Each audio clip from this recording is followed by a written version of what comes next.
कविता मी सांगण्याचा खूप सुंदर, म्हणजे असं पिळवटणारी कविता आहे. हे तो लिहू शकतो, हे तुम्हाला आम्हाला जगेल का नाही ह्याचा विचार सुद्धा आपण नाही करू शकतो. पण हे साजरं करणं काय असतं, तो लिहितो, हे मृत्यू बैस समोर माझ्या, ऐक माझे मनोगत आला. इतरांना बरे करणाऱ्या निर्व्यसनी मला का बरे लागला कर्करोगाचा शाप असा. लढेन मी, भोगेन मी तू दिलेल्या वेदना मला, हसत हसत जगेन मी तूही पाहशील माझ्या जीवनाचा लढा. जगवता जगवता या जगाला मलाही जगवेन मी, धन्वंतरीही मीच आणि सुश्रुतही मीच. शल्य कौशल्य असणारा शंतनूही मीच, तू येईपर्यंत नक्की असेनच मी. पुन्हा पुन्हा शब्दात गुंतवेन मी, वैद्यकीय सेवा आणि समाज जागृतीचा वसा चालूच ठेवेन. हे वर्णन 8-15 दिवसापूर्वी हा लिहू कसं शकतो, हे एक वेगळं हे आहे, गुपित आहे. मला असं वाटतंय की शंतनूसारखा माणूस 2 वर्षापूर्वी जून, मला आठवत आहे की ज्या वेळेला हे डायग्नोसिस झालं, it was first week of जुलै, 4th स्टेज डायरेक्ट डिटेक्शन.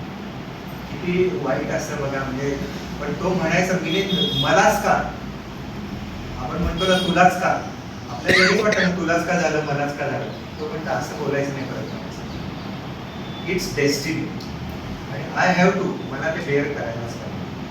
आणि म्हणून अखेरचा हा दंडवत देत असताना एक सगळ्यांनी वाचावं असं पुस्तक सगळ्यांना मी सांगतो ना, की आताच कालच संपवलं हे पुस्तक.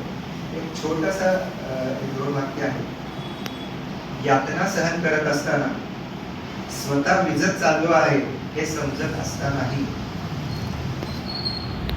कोणी आपल्यावर, आपल्या जगण्यावरचं प्रेम, आपली मनस्थिती कशी शाबूत राखू शकतो हे शंतनूने तुम्हाला आम्हाला दाखवून दिलं. आयुष्य किती कमालीचं नाजूक आहे नाही का.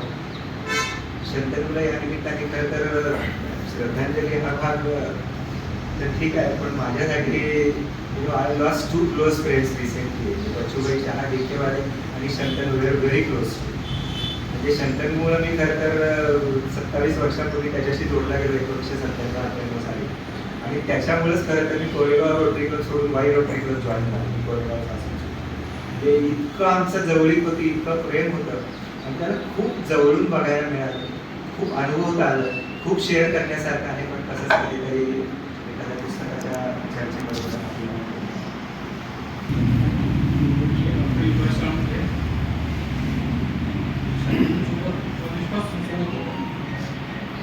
त्याची पहिली ओळख झाली ती कॉलेजच्या ऑडिटोरियम मध्ये. तो आमच्या नाटकाचा फर्स्ट डायरेक्टर होता. आमच्याकडे 2 डायरेक्टर असायचे. वर्गातली मुलं बसून करणार तर वर्गातलाच एक डायरेक्टर आणि एक सिनियर. शंतनू सिनियर होता, शंतनू सर होता. पण आम्ही कधीच सर म्हटलं का म्हणून दिलं नसतं, शंतनू सर. त्याची ओळख झाली की पण वैचारिक द्वंद्वातून त्या एकांकिकेचा, फिरोधी अशा एकांकिकेचा एंड कसा काय त्याच्या तो जरा थोडा निगेटिव्ह एंड करायचा म्हणतो होता. आपण जरा चांगला एंड करतो. त्याचा तो ठाम होता. त्यांना बाबा बोरकरांची कविता दिली आम्हाला, यांनाच एंड करूया. आणि नंतर ते सगळ्यांना छान पटवून देण्यात त्याचा हात कोणीच धरू शकतो. इतकं छान पटवून दिलं त्यांना मला. त्या कवितेने त्यांना एंड केला. घाटामध्ये शिरली गाडी आणि रात्रीचा पडदा पडला, गणचित्रांची विचित्र वीणा अजूनही करते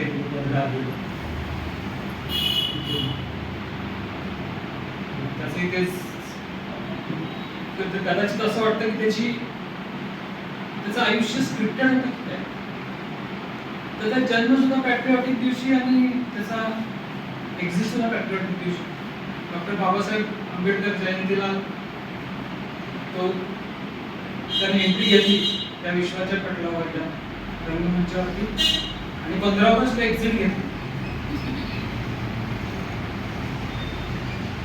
खूप काही त्यांना आम्हाला दिलं. कसं आहे, आणि दुसरं गोष्ट मित्र म्हणून तुम्हाला मी जास्त बोलू नाही शकत.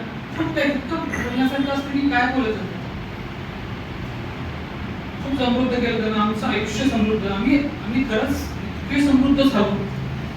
कुठल्या गोष्टीत समृद्ध नाही झालो, बारीक सारीक गोष्टीमध्ये फॉर एक्झाम्पल दवाखान्यामध्ये सुद्धा तू इतका बारीक गोष्टी बघायचा, तुम्हाला कदाचित माहीत नसेल त्याच्या नावावर 2 पेटंट आहेत. एक तर महिलांच्या युरिन प्रॉब्लेमवरती अभ्यंकर स्प्रिंग नावाचं एक पेटंट आहे, आणि दुसरं पेटंट म्हणजे बारकावे कसे असतात, अगदी साधं पेटंट आहे, सिंपल पेटंट. प्रॅक्टिस सुरू केली गेल्या त्याच्या लक्षात आलं डिलिव्हरीच्या वेळी गर्भवती स्त्रियांच्या बांगड्या वगैरे कशा असतात त्या फुटून त्यांना इजा होते.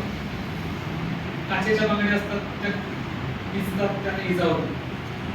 तर त्यानं एक साधं सोपं एक यंत्र शोधून काढलं, त्याला बँगल ब्रेकर म्हणतात. डिलिव्हरीला पहिल्यांदा ते हाताला यंत्र लावायचं, ते बांगड्या आपल्या मनात फुटून पडतात. इतकं साधं सोपं यंत्र त्यांनी शोधलं, त्याचं पेटंट. आणि किती सिंपल गोष्ट होती, पण ती कायमस्वरूपीची इतक्या वर्षात कोणाच्याही लक्षात नाही आली गोष्ट. खूप बारकावे त्यांनी शिकवली. He was the first fetal medicine expert of western Maharashtra. Sir तुम्हाला माहितीच आहे की जेव्हा सरकारलाही माहित नव्हतं की हे काय आहे, रजिस्ट्रेशनला गेल्यानंतर कळालं लोकांना हे काहीतरी वेगळंच आहे. प्रत्येक जण म्हणत होते हे आमच्याकडे रजिस्ट्रेशन होत नाही, हे आमच्याकडे रजिस्ट्रेशन होत नाही. त्यांना कायद्याची पुस्तकं त्यांना सगळ्यांना दाखवून ते रजिस्ट्रेशन कसं तुमच्याकडे होतं हे पहिल्यांदा deputy director of health services कडून he has got first registration of ambulance and कॉर्डर्स अँड मला नाही जास्त बोलायचं, पण तो चहा खूप छान करायचा, खूपच छान चहा करायचा. आठवड्यातून एकदा तरी तो आम्हाला चहा प्यायला घरी म्हणते. दुपारी 4 वाजता त्याचा फोन येतो आणि ओपीडी संपत आली असेल, त्याची ओपीडी संपत आली असायची. काय म्हणते स्टेडियम फुल आहे का अजून, हा प्रश्न पहिला. म्हणजे याचा अर्थ चहा द्यायचा. हा ठीक आहे, मला 15 मिनिटं लागतात, हा मला अर्धा तास लागतोय, ठीक आहे. मग तो अर्धा तास थांबायचा, यायचा, खायचा आणि चहा घरी जाऊन चहा करायचा आणि चहा द्यायचा. त्यालाही माहित नव्हतं. त्याला बीजे मध्ये असताना, बीजे मेडिकल कॉलेजमध्ये असताना एक लेख लिहिला होता मॅगझिनसाठी, मी एक चाहता. त्याला बरेच लेख माहित नाहीत, त्याला खूप लिहिले होतं, माहितच नाही. एकदा असाच विषय झाला रुपालीशी म्हणलं तर चहा इतका असतो, हा तर मी एक चाहता आहे म्हटला, हे काय म्हणते. त्यानं लेख लिहिला होता आपल्या मॅगझिनसाठी. ते माझ्याकडे मॅगझिन होतं, त्यातले काही शेवटचे केलेला त्या लेखाचा खूप छान लेख होता तो. बिन चहाच्या जगाची कल्पनाही करवत नाही.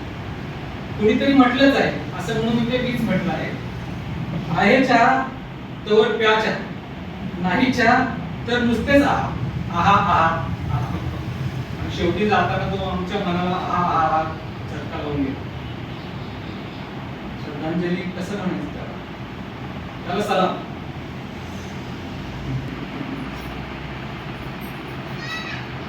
खरं तर त्यांच्याशी ओळख झाली हाच मुळात एक भाग्य वाटतो. आर्याबाग नावाचा एक सांस्कृतिक ग्रुप आहे, त्याच्यामध्ये माझी त्यांच्याशी ओळख झाली. आणि आतापर्यंत जे पुस्तकांमधून वाचलेलं होतं, ऐकलेलं होतं, ते व्यक्तिमत्व जवळून पाहण्याची आणि अनुभवण्याची संधी मिळाली. पण त्यानंतर मात्र वाचन किंवा काही गोष्टींवरती गप्पा झाल्या आणि नंतर आपण कोणीतरी नवीन आहोत आणि हे एवढं उत्तुंग व्यक्तिमत्व आहे असं जाणवलंच नाही अंतर. अशा पद्धतीने ते बोलत राहिले.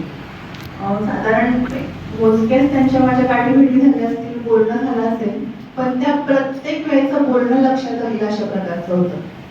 आमचा 24 जणीचा कार्यक्रम त्यांनी आयोजित केला होता मागच्या वर्षी. नादो महानवरांना नादो महानवर गेले त्यावेळेला त्यांची गाठ पडली, आमच्या 24 बोलता आलं. त्यानंतर प्रमितीतर्फे मी त्यांचं राधिका संतोलन आयोजित केलं होतं. आम्ही वाईला त्यांचा खास प्रयोग पाहण्यासाठी गेलो होतो आणि बघताना त्यांचं सादरीकरण अभ्यास बघून अक्षरशः स्थितीत झाल्यासारखं झालं होतं. मग मी जेव्हा त्यावरती लिहिलं, ते लिहिलेलं त्यांना आवडलं. ते स्वतः म्हणाले की मला आवडेल ते साताऱ्यात करायला. पण ऍक्च्युली त्यांच्याशी मानधन आणि बजेट ह्या गोष्टी बोलायची माझी हिंमत झाली नाही, त्यामुळे मी तो विषय तसाच सोडून दिला. तर जेव्हा आता प्रयोग आयोजित केला त्यावेळेला त्यांचा मला फोन आला आणि ते मला म्हणाले की तुला माहिती आहे सगळी परिस्थिती, मला ह्या अभिभाषणाचे एवढे प्रयोग करायचे आहेत आणि मला हा प्रयोग करायचा आहे साताऱ्यात. म्हणजे आत्ताही मला बोलताना भरून येते, पण त्यांची कंडिशन तर माहितीच होती सगळ्यांना. तू देशील ते मानधन आणि तुमची कशी पद्धत असेल, पण मला हे नाटकाचे एवढे प्रयोग करायचेच आहेत. तो प्रयोग इथे झाला आणि तेव्हा त्याच्यानंतर त्या प्रयोगादरम्यानचा त्या दोघांचा उत्साह इव्हेंट एक बघितल्यानंतर असं वाटतच नव्हतं की असं काही झालंय. म्हणजे अगदी स्वप्नावर नसावं असं वाटलं की कदाचित ऐकलं ते खोटं का. नंतर पण आम्ही जेवताना गप्पा मारल्या, इतक्या बिलकुलचपणे गप्पा मारत होते की खरंच वाटू शकणार नाही की असं त्यांच्या आयुष्यामध्ये चालू आहे चढउतार. नंतर मला आठवतंय त्यांचा लेख होता असा हा पसरणीचा घाट किंवा असं काहीतरी. तर त्यावेळेस पण मी त्यांना फोन केला होता आणि खूप छान लेख आहे.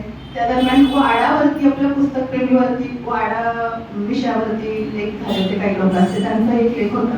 त्या दोन्ही लेखांच्या अनुषंगाने चर्चा झाली. पण मला लक्षात जाणवण्यासारखी गोष्ट म्हणजे प्रत्येक गोष्टीचा काहीतरी वेगळाच विचार केलेला असायचा त्यांनी. मग त्यावेळेला जेव्हा विषय गप्पा चालू होत्या तर ते म्हणाले की पण मला नाही आवडत खरं तर असं नॉस्टॅल्जिक व्हायला.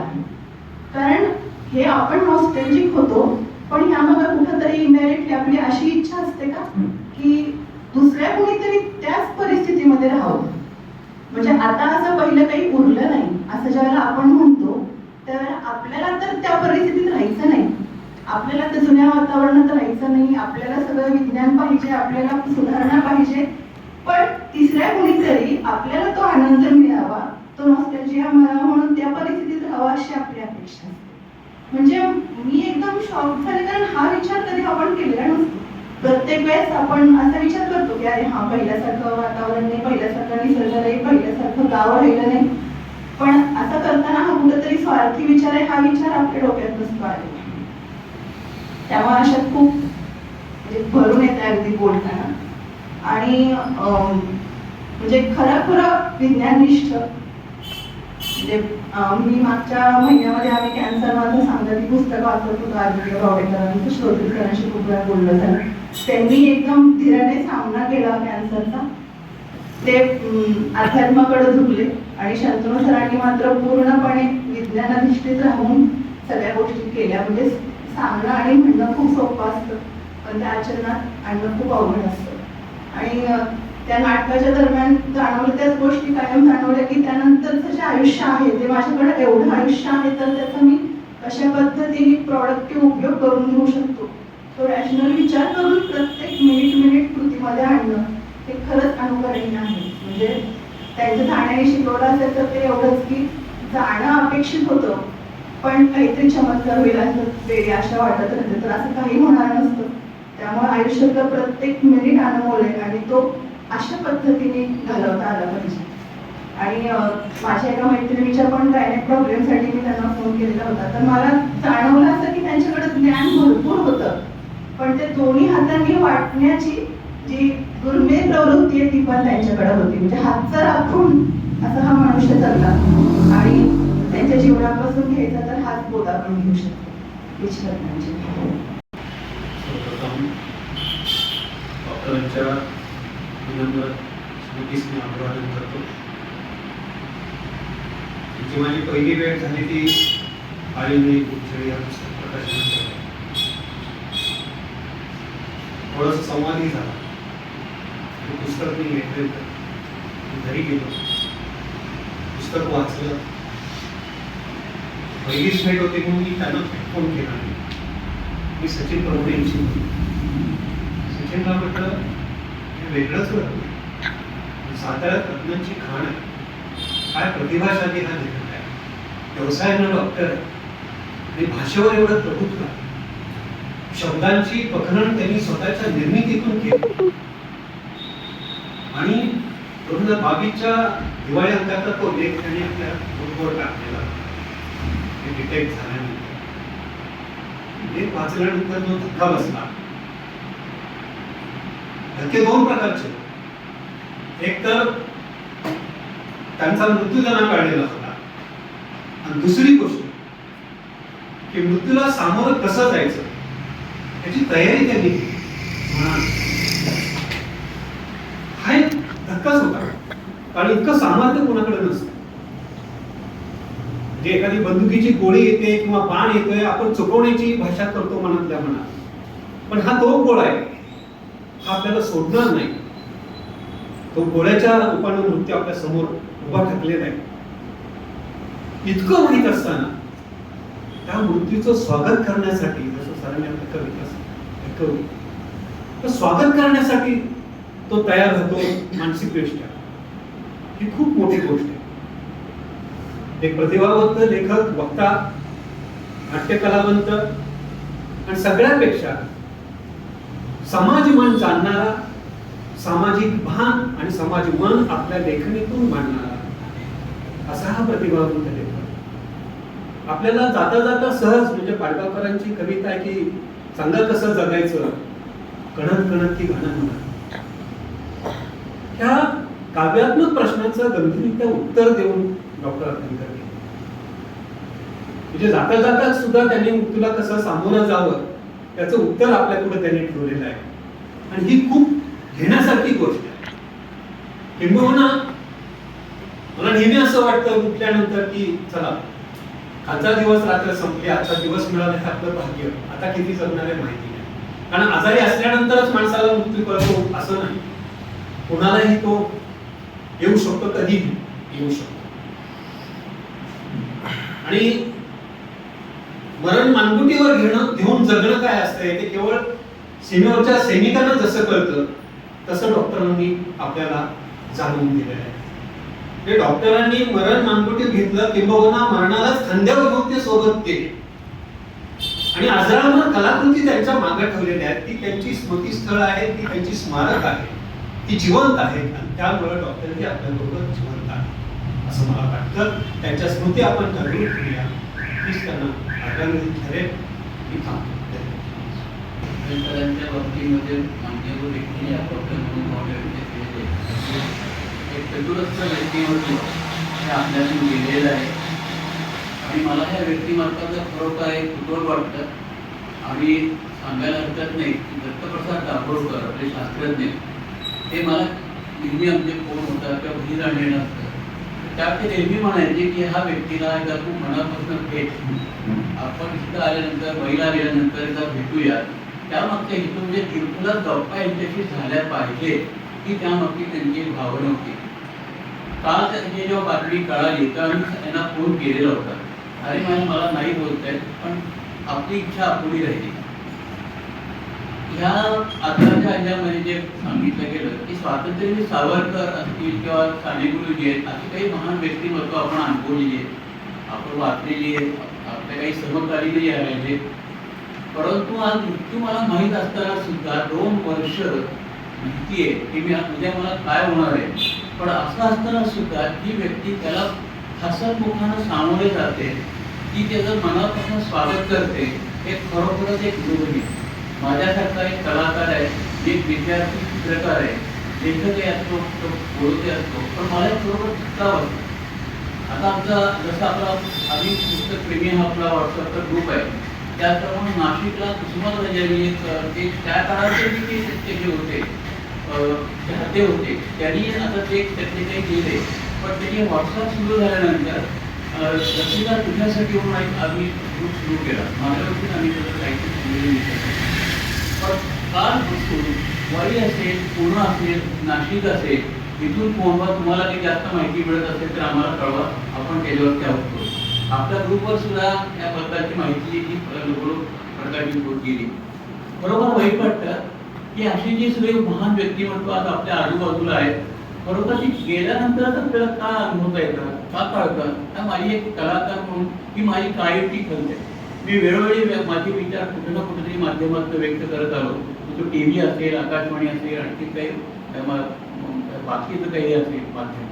पण हे का कोण असतो की एक नीती झाली, पण त्या वेळेलाच आपलं जसं मगाशी सांगितलं की अशा स्वरूपाचं उद्या सप्टेंबर महिन्यामध्ये या ठिकाणी हे व्हावं, खरोखर अभिनंदनीय असेल. पण आपल्या व्यक्तीत खरंच आपल्याला खरं समजतात का, उलगडतात का, हा लहानपणापासूनचं मला पडलेले कोड आहे. आणि त्यातच एक व्यक्तिमत्व आहे.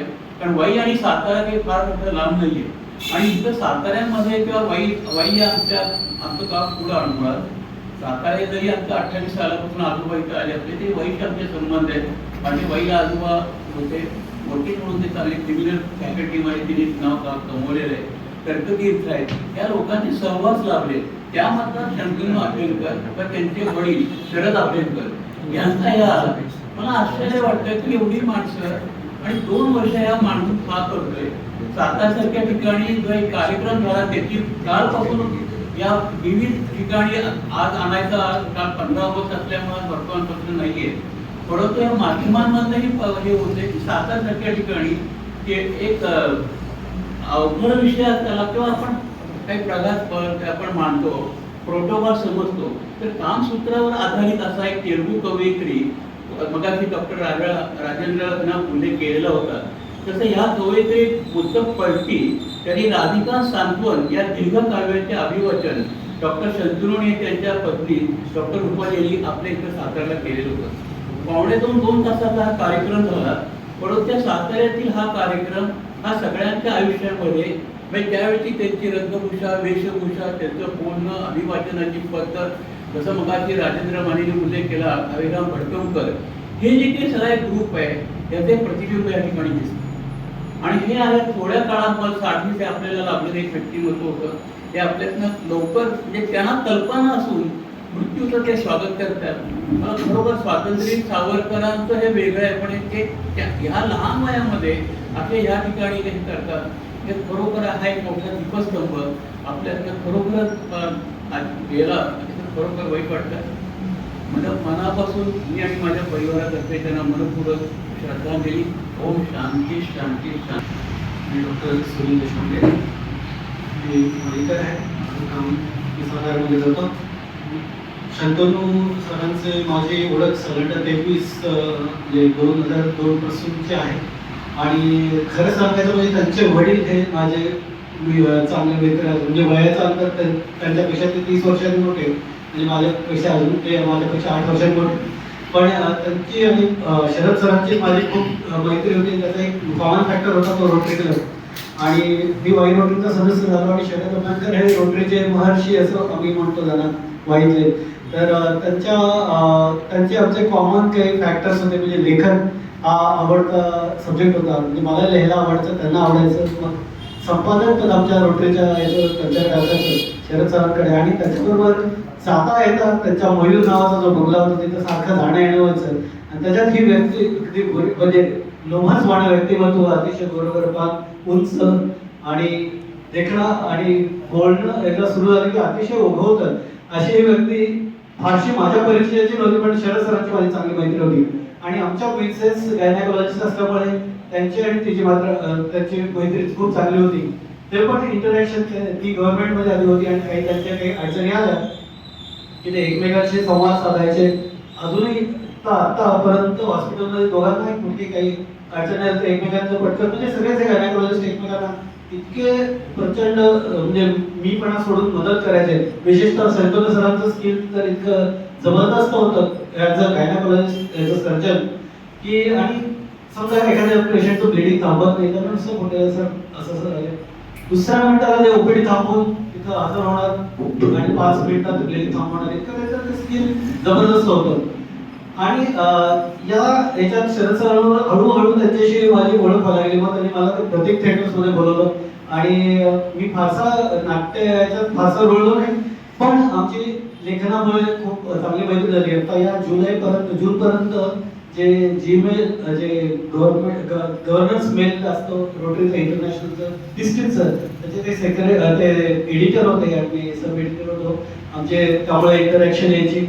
विशेष वेगवेगळे लेखनाचे प्रयोग करताना ते बऱ्याच वेळा म्हणायचे की याला काय शब्द करता येईल. शब्द कॉइन करणे हे त्यांचं एक वैशिष्ट्य होतं. आणि ते शब्द कॉइन करण्याच्या बाबतीत खूप म्हणजे जसं सावरकरांचा उल्लेख केला भाषाप्रभू, तसं एक वेगळे वैज्ञानिक भाषाप्रभू होते असं मला वाटतं. म्हणजे मला ते व्यक्ती म्हणून जास्ती परिचित आहेत. लेखन त्यांचं मी वाचलंय ते अलीकडे, पण त्यांचं व्यक्ती म्हणून बघायचं तर बोलण्यातनं त्यांच्या आमच्या म्हणजे आता शेकडो कार्यक्रमात मी पण सूत्रसंचालन केलं असेल, त्यांनी शेकडो त्यांच्यामध्ये आणि लोकांनी यांच्यामध्ये जे ओघवतेपणा जो सूत्रसंचालनात असायचा त्याने माणूस एन्थॉल होऊन जायचा. अतिशय म्हणजे राधिका सांत्वन माहिती आहेच त्याचा परिपाक, पण साध्या कार्यक्रमांचंही सूत्रसंचालन त्यांचं पाहण्यासारखंही असायचं. आणि आणखी एक स्किल होती की त्यांच्याकडे पाळीव प्राणी असायचे. लिओ नावाचा त्यांचा मला वाटतं एक जर्मन शेपर्ड होता. आणि पुन्हा एकदा लिओच बहुतेक होता दुसरा 12 वर्षाचं आयुष्य असतं. आणि ते दरवेळेला मग ते मला बोलायचे त्यांचं ते जर्मन शेपर्ड थोडेसे ॲग्रेसिव्ह होते. म्हणाले सर काय करते याला काय देते अमुक प्रॉब्लेम झाला. तर मी फक्त फक्त बोलून बॅगेत माझे इंजेक्शन काढेपर्यंत ते दुसरं इंजेक्शन भरायचे आणि मी म्हणायचो तुम्ही धरा, तोपर्यंत ते देऊन टाकायचे इंजेक्शन त्यांच्या डोळ्यात. इतके त्यांचं स्किल म्हणजे ऍक्च्युली लाईक, आणि he was so easy in this की प्रत्येक गोष्टी कारण आणि फक्त माहिती मिळणं एवढं जर त्याला मिळालं तर त्याच्या पुढे ते फार पुढे 4 पावलं पुढे जायचे असं त्यांचं मला वाटतं एक प्रचंड बुद्धिमत्ता होती. दुसरं म्हणजे लोभस व्यक्तिमत्व होतच. तिसरं म्हणजे त्यांची ती लेखन शैली.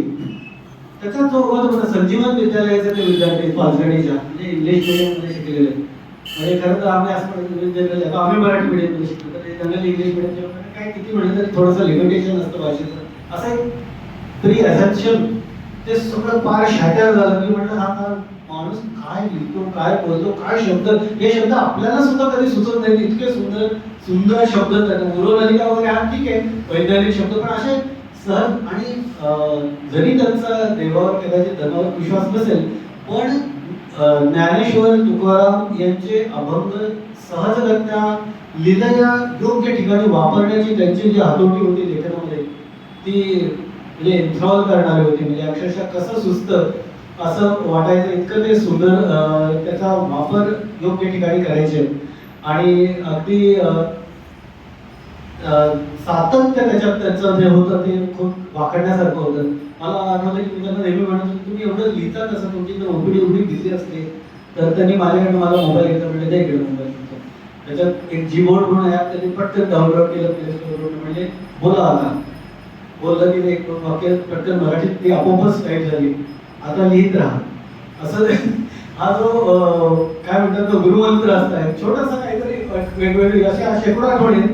तर आणि त्याच्यात मग माझं इतकं इझी झालं की 2 वर्ष ऐकलं मध्ये लिहित होतो मी त्यांना दरवेळेला म्हणतो तुमच्यामुळे लिहितोय बरं का, मला नाहीतर शक्य झालं नसतं एक एक कागद घेऊन खरड प्रश्न, इट वॉज नॉट पॉसिबल.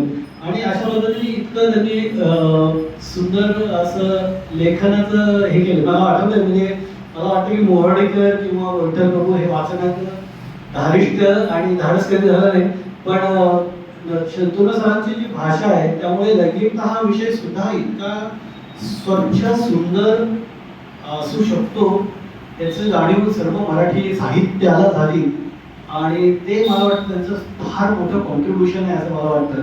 म्हणजे त्यांचा फक्त व्यवसाय तो होता म्हणून त्यांनी ते केलं असं नाही, पण मुळातच उपजत जी बुद्धिमत्ता होती त्यामुळे ते घडून आलं. त्याचे युट्यूबवरचे छोटे छोटे छोटे मुलाखती जर तुम्ही बघितलं तर त्या सुद्धा इतक्या सहजता हा भाव त्याच्यात आहे आणि सोपेपणा हा भाव आहे. आणि त्याच्यातनं विज्ञान सारखं पादरत असतं. त्याबद्दल त्यांचं म्हणजे ते त्यांचं काम शाश्वत चिरंतन राहील असं मला वाटतं. आणि जरी त्यांनी त्यांच्या हातून अजून बरंच काही झालं असतं असं आपल्याला जरी वाटलं तरी आता आजपर्यंत त्यांनी जे विचार आपल्यामध्ये पेरून गेलेले आहेत त्यांना चिरंतन ठेवणं, त्यांना जागरूक ठेवणं आणि ते पुढच्या पिढीपर्यंत पोहोचवणं मला वाटतं हीच त्यांना श्रद्धांजली मिळेल असं मला वाटतं. गेले दुपारी जेव्हा निरोप आला तेव्हापासून जे अस्वस्थता मनामध्ये आहे ते काय नाही असं वाटावं असं सांगितलं असतं. मी वाईला शिकलो तर सर्व माध्यमिक आणि उच्च माध्यमिक शिक्षण वाईला झालं. एका कवित्रानं वाईच्या अलीकडच्या काठाला द्राक्ष संस्कृती असणं, पलीकडचा काठा रुद्राक्ष संस्कृती असा शब्द त्यांनी नक्कीनं वाईचे संदर्भात बोलले. तर रुद्राक्ष संस्कृतीच्या त्या वातावरणात एक 3-4 आंबेडकरांची खूप आहे. एक मध्याळीतलं, एक गंगापूरचं आणि बंडोबरीच्या शेजारी हे आंबेडकर डॉक्टर शरद आंबेडकरांचा उल्लेख केला आणि सुरुवातीला बोलताना त्यांच्या शर्यतीने उल्लेख केला लक्ष्मणशास्त्री जोशी. लक्ष्मणशास्त्री जोशींची विद्वत्ता ही प्रकांड पांडित्य वगैरे वगैरे अशी केली जाते. मुलांनी त्याला खूप वेगळं म्हणलं की शास्त्रीजींची विद्वत्ता ही चंद्राप्रमाणे शीतल आहे. तो संदर्भ घेऊन श्रीजी म्हणाले. शरद आंबेडकरांनी वाईमध्ये पहिल्यांदा बुद्धिप्रबंधवादी मंचाची स्थापना केली. आपल्याला आठवत असेल ती विज्ञान यात्रा वगैरे. त्या सगळ्या पर्यावरणात, त्या वातावरणात शंतनू लहानाचा मोठा होत गेला. आता म्हणजे असं लक्षात येतं की बुद्धिप्रामाण्यवाद हा काहीतरी असा टोकाचा वगैरे हात आहे असं काही नसतं. शंतनू पाहिलं तर शंतनू बुद्धिप्रामाण्यवादीच मांडणी करत आहे, परंतु त्या बुद्धिप्रामाण्यवादाला चंद्राची शीतलता होती असं मला नेहमी जाणवत आहे. एखाद्या व्यक्तिमत्वाला किती पैलू असावे आपण कल्पना करू शकणार नाही. इतके पैलू शंतनूच्या आयुष्यात, त्यांच्या व्यक्तिमत्वाला. मला आठवतंय 14 जूनला मी वेळ घेऊन गेलो. किती साधेपणा असावा. मगाशी उल्लेख केला श्री ते लोकमान्य टिळक स्मारक संस्थेचे अध्यक्ष आहेत, म्हणजे आतापर्यंत आहे. मी वेळ घेतली तेव्हा टिळक लाईब्ररीत भेटायचं ठरलं. टिळक लाईब्ररीत होतं. मी आठवणी म्हटलं डॉक्टर विसरले किंवा फोन केला. आलो, 2च मिनिटात पोहोचलो. काय घेऊन गडबडीने डॉक्टर आले, स्कूटर लावली आणि झप झप झप झप पायऱ्या चढत वर गेले. कुठं चाललं? बॅगेतनं चावी काढली, स्वतः आपल्या जिथं त्याची केबिन आहे अध्यक्षाची, ती केबिन उघडली आणि म्हणाले आता घ्या. आणि तिथून आमची तास गप्पांची वेळ. मला कळे ना 22ला अनुभव मध्ये आपुले बरड पाहिले मी डोळा हा लेख लिहिणारा माणूस, त्याला हा दुर्धर आजार झाला, तोच का हा? आणि मग माझ्या असं लक्षात आलं काही नाही, हा माणूस आपल्याला आणखी काही वर्ष निश्चितपणे लागणार. हा एक सुखद अनुभव घेऊन मी माघारी आलो. एक 6-7 दिवसापूर्वी मला आठवण झाली म्हणून मी फोन केला. या दरम्यानच्या काळात त्यांचं वाचन, हे सगळं वाचन चालू होतं. आणि तेव्हा कन्याचा आवाज आला आणि मला म्हणाले बाबूराव नंतर फोन केला तर चालेल का? आणि माझ्या अंगावर काटा आला. मला असं लक्षात आलं की समथिंग इज गोइंग रॉंग आणि काल ती बातमी आहे. त्यांनी ज्या ज्या विषयांना स्पर्श केला लेखनात, मराठीमध्ये मराठी साहित्यात विज्ञानवादी लेखन करणारे मग बाळ कोटके असतील, अनिल अवचट असतील, अनेक लोक आहेत, जयंत नारळीकर असतील, ह्या सगळ्या लेखनाला लालित्याची डूब असणार नव्या पिढीतला एक दमदार लेखक म्हणून जर कुणाचा उल्लेख करायचा झाला तर तो डॉक्टर शंतनू अभ्यंकरांचा आपल्याला करावा लागेल. कुठले विषय हाताळले म्हणजे त्यांच्या व्यवसायाच्या निमित्त मगाशी शरीजींनी उल्लेख केला. हे जे पुस्तक आपल्याकडे आहे आधुनिक वैद्यकीचे, त्यामध्ये आपल्या स्टेथोस्कोपला त्याची ओरोलॉजी काय शब्द किंवा आता आमच्या यांनी डॉक्टर शहानी सांगितलं स्त्री रोग तज्ञ नाही, स्त्री आरोग्य तज्ञ आपल्याला लगेच पटायला. आणि त्यांचा एक शेवटपर्यंत मला आवडलेला गुण असा होता की कुठलाही लास्ट वर्ड नाही, हे सगळे युवा होणार आहे, उत्क्रांतीकडे जाणार, आणखी काही नवीन सापडू शकतं या शोधात राहिलेला आणि आयुष्यभर विद्यार्थी म्हणून राहिलेला, विजिगीषा वृत्तीने जगलेला हा एक माणूस, उत्तम माणूस. आणि प्रतिभावंत होतेच त्याचा काय विषय, माणूस म्हणून तो उत्तम. कारण याला श्रद्धांजली सभा म्हणायची की नाही मला माहिती. डॉक्टरांच्या शब्दांची जर दुसरापणा घ्यायचा तर ही डॉक्टरांची गुणसंकीर्तन सभा आहे असं मी म्हणेन. खूप मोठं नुकसान आपल्या सगळ्यांचं झालं. पण आता कधी कधी असं वाटतं की त्यांनी ज्या पद्धतीने सगळं स्वीकारलं असं वाटतं अजूनही शंतनू कुठतरी हे सगळं बोलून असतील, अरे काय झालं इथे काय गंभीर झाला असं म्हणतील. असं सगळं त्यांचं सगळं वागणं बोलणं लिहिणं मला अजूनही त्यांची सगळी रूपं डोळ्यापुढे तरळत आहेत. वायू साताऱ्याला सिनेमा बघायला येणार आपल्या राधिका टॉकीचा तर बंद आहे, त्या टॉकीत तुम्ही गॅलरीत मला एकदम दिसते. आमच्या आता नाक्यावर सुरू झालेल्या हॉटेलमध्ये मिसळ खाणारे सुरू सकाळी सकाळी मला दिसतो. आणि कुठेही काय वडिलांचा बुद्धिप्रामाण्यवादाचा जो संस्कार तो त्यांनी वेगळ्या पद्धतीने जपला. आपल्या सगळ्यांना चटका लागला केला.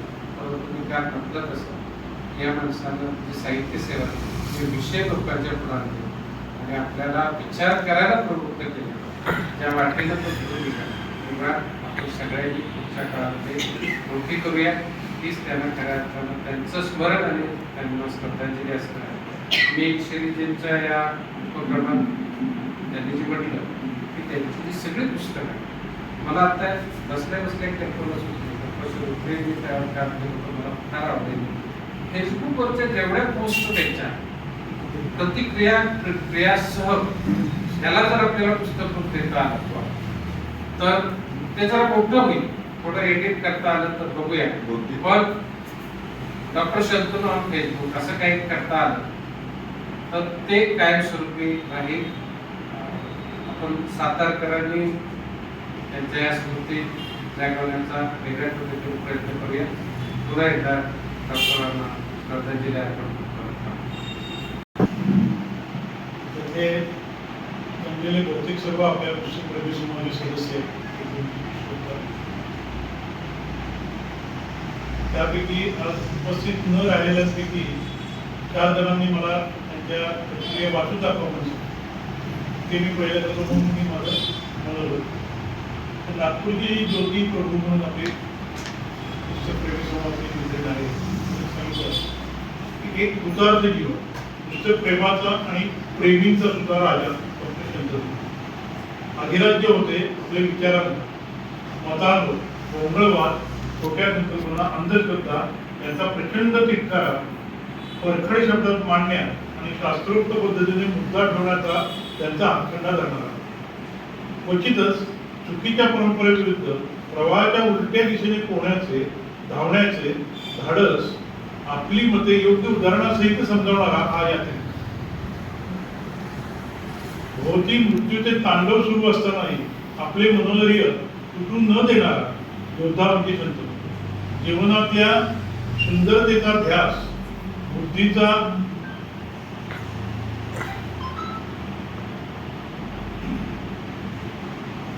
जीवनातल्या सुंदरतेचा ध्यास, बुद्धिप्रामाण्यवादी समरसतेने जगणारा हळवा कोमल कवी शंतनू त्याच्या इच्छेप्रमाणे तिथं पण विहरत राहावा अशा सुरांच्या काठी तिथे चांदण्या खळाळून गात असतात. त्यांचे स्वच्छंद गाणे त्या नवाने त्या चांदण्याने ऐकावे, रिमझिम बरसावे. आदरांनी आपले सभासद आणि नगर वाचनालयाचे, सातारच्या नगर वाचनालयाचे विश्वस्त जोशी, अनंत हरी जोशी, त्यांनी 4 वही पाठवले. तरी डॉक्टर शंतनू अभ्यंकर यांचे निधन अनपेक्षित नसले तरी दुःखदायक आणि चटका लावून देणारे. एखाद्या प्रज्ञावंत, सर्जनशील आणि विवेकनिष्ठ व्यक्तीच्या अकाली जाण्याने केवळ त्यांच्या कुटुंबाचेच नव्हे तर समाजाचेही अतोलित नुकसान होत असते. प्रतिभावंत व्यक्तीचा असा अकाली मृत्यू त्या व्यक्तीकडून होऊ शकणाऱ्या अनेकविध नवनिर्मितीच्या शक्यतांना आणि संभाव्य सामाजिक योगदानाला एक निर्दय पूर्णविराम देतात. तरी डॉक्टर शंतनू अभ्यंकरांना माझी विनम्र श्रद्धांजली. आपले अनेक सदस्य वरुणजीकर त्यांनी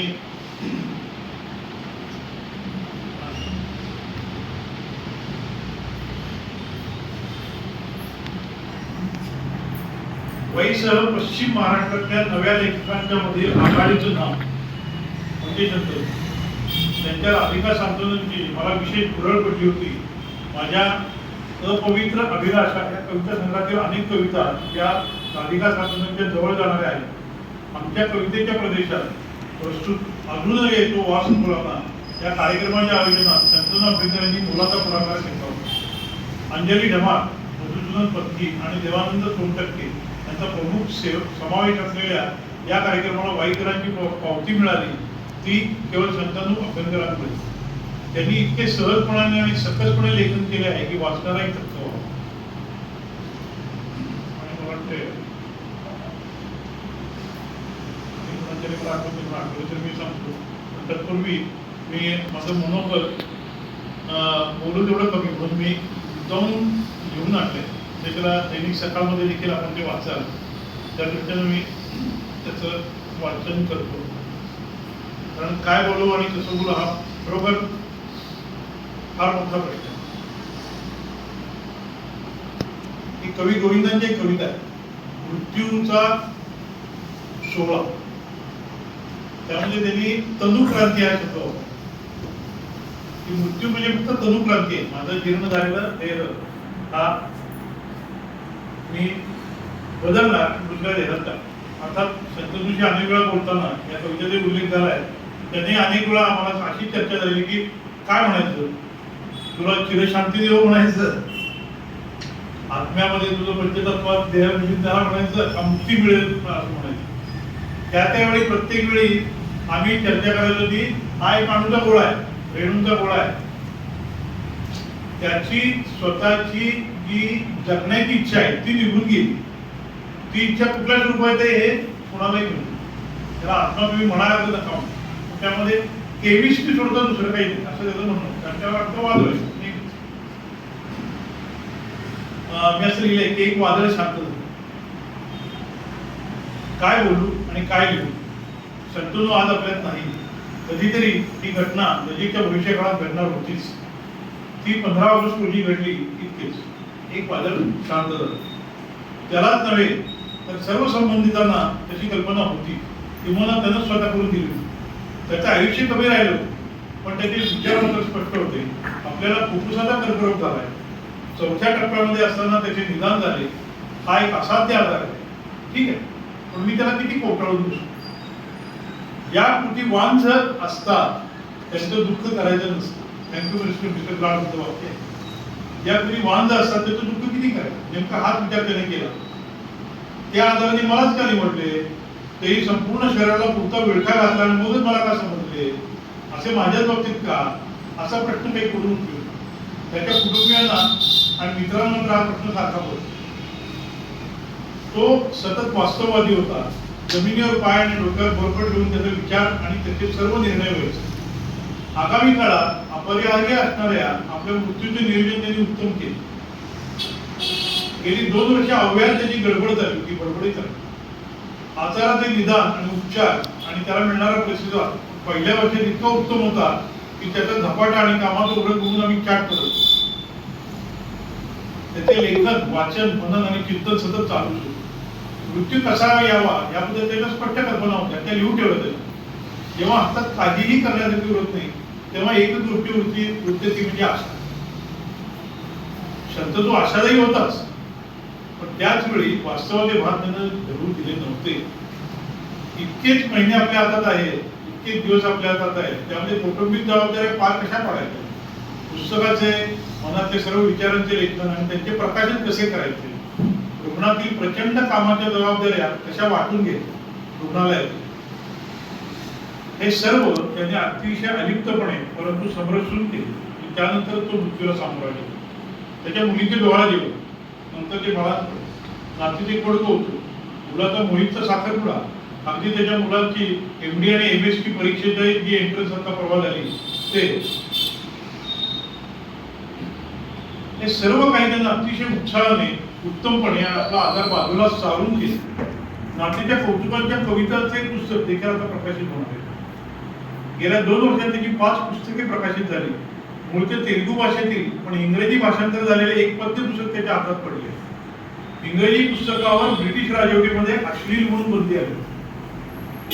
या पठ्याने मग तर आपण काहीतरी करायलाच हवे असं म्हणून हिरडीनं अतिशय प्रयत्नपूर्वक त्याचे मराठी पद्यातच रूपांतर. त्या काव्याचे आणि त्याने त्याच्या पत्नीने रुपालीने उत्तम सादरीकरण देखील केले. राधिका सांत्वना हे त्याचे नाव. 20-25 कार्यक्रम त्याचे झाले. मला पहिला कार्यक्रम आपण या व्यासपीठावर इथं घेतो. मला अजूनही ते क्षण अगदी आठवतं. याबद्दल आम्ही फेसबुक लाईव्ह म्हणून चालू ठेवलं काम आणि इथं आम्ही ते काम चालू. मला त्यावेळी हा लक्ष्मीधराचा जोडा आहे का असं वाटलं नव्हतं. हा पु ल देशपांडे आणि सुनीताबाई यांचा जोडा आहे असं वाटलं. त्याचा हा कामाचा धडाका बघून मला कधी कधी त्याची भीती वाटली. काळजात चर्र व्हायचं की दृष्ट लागावी असा संसार होता आणि कुठे काही मिठाचा खडा पडेल. आणि अगदी नेमकी तीच भीती खरी ठरली. एका वर्षात त्याचा आजार आटोक्यात आला हे वाटत असताना उलटला. त्याने बऱ्याच जणांना थांगपत्ता लावून दिला नव्हता, पण तो उलटला होता. तो पुन्हा आजारी पडला. शापित गंधर्व असतो ना, तशी त्याची अवस्था झाली. गंधर्व होता, तो शापित होता. नियतीला अति वाईट जसं मंजूर नसतं, तसं अति चांगलं देखील माफ होतं. बरोबर नाही. आणि अशा वेळी नियती स्वतः त्यात मिठाचा खडा नाही. तसंच झालं. तो विचारी होता. तो धीटपणे आपले विचार करण्यात तो धाडसी होता. वास्तववादी होता, डोळस होता. भोंगळ शब्दांना त्यांच्यापैकी थारा नव्हते. त्याचे वाचन अफाट होते. वाचनातील वैविध्य प्रचंड होते. या सगळ्याचा उपयोग स्वतःच्या आयुष्यातच त्याला करावा लागेल शेवटी, असं त्याला वाटलं असेल असं मला वाटत. मराठी आणि इंग्रजी भाषा ते इतकं प्रभुत्व होतं. इकडून तिकडे आणि तिकडून इकडे तो सहज भाषांतरित वाक्य करायचं. तिची 14 पुस्तकं आहेत, त्यातली 2 भाषांतरित आहेत. तिसरं जावळकरांच्या आत्मचरित्राचं भाषांतर निम्म केलं, शेवटी त्याला ते करता आलं. माझ्या पुस्तकाचं कास्ट त्यानं भाषांतर केलं आणि त्यानं पुढे क्रांती घडवली. इकडून तिकडे तो सहज वाक्य भाषांतरित करू शकेल. पण त्याच वेळी वैद्यकीय परिषदांमध्ये शुद्ध मराठीमध्ये तासभर व्याख्यानही देऊ शकत असते. ती व्याख्याने एवढी मनोरंजक होती. माझी डॉक्टर मिलिंदनी त्याचं वर्णन केलंय की डोळे उघडणारे देखील होते. जन्म 13 का 14 एप्रिल 1964, म्हणजे आता 60 पूर्ण झालेली. जन्म झाला तो चांदीचा चमचा तोंडात घेऊन. प्रत्येक गोष्ट आयुष्यात त्याला सहज शक्य होती. प्रत्येक वेळी मिठाचा खडा पडायचा. म्हणजे आयुष्यामध्ये प्रत्येक स्टेपला त्याला काहीतरी कुठेतरी बॅकफूटवर जावं लागायचं.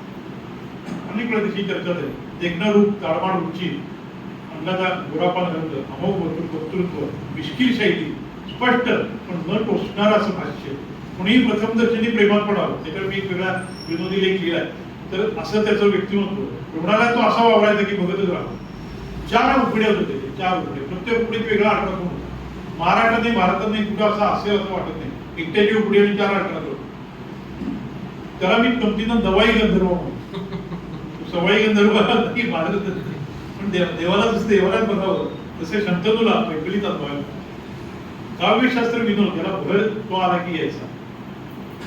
त्यावेळी कधीही त्याची शास्त्रीय बैठक सुटली नव्हती. माझ्या अनेक लेखात निसर्गगुप्ती आता सिरीज मध्ये गेली 1.5 वर्ष झाली. अनेक लेख त्याच्याकडे पाठवायचो आणि तो त्यातले देवत्व वाद असायचा ना, त्याच्यात तो मला उलट पडायचं की हे तू लिहू नकोस. त्यामध्ये तू करेक्ट कर, त्याच्यामध्ये भाषा तू सुधार. तू विनाकारण 4 डार्विन आणि देवत्व त्याच्यामध्ये घ्या चालला का नाही. गेल्या रविवारी अजून आठवडा व्हायचा आहे. सकाळी त्याचा पहाटे 5:15 त्याचा माझ्या मोबाईलवर SMS होता की तू आलास की लगेच